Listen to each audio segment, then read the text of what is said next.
haul. Belot, buy one, take one. Ito na yung dati kong sunscreen. Pero, dewy talaga yung binibili ko. Pero now, bumili ako ng SPF 40.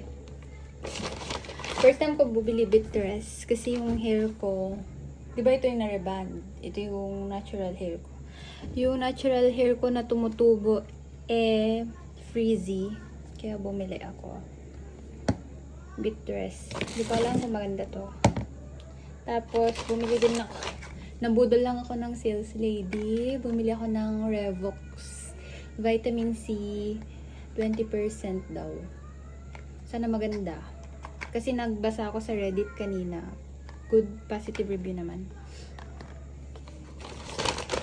Cetaphil Moisturizing Lotion.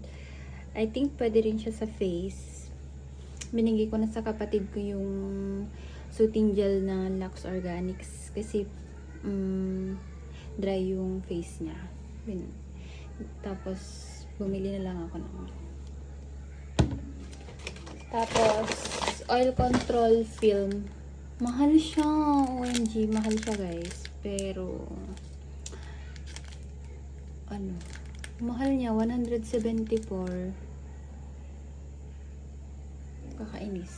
Pero bumili na lang ako. Kasi yung isa, unclutz ata yun. Tama ba? Parang hindi nakakatanggal ng oil. Pero mura. Pero, parang hindi nakakatanggal ng oil.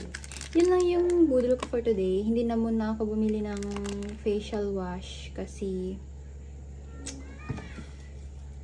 meron pa akong facial scrub. Pero mas kailangan ko sana ng mas gentle na facial wash.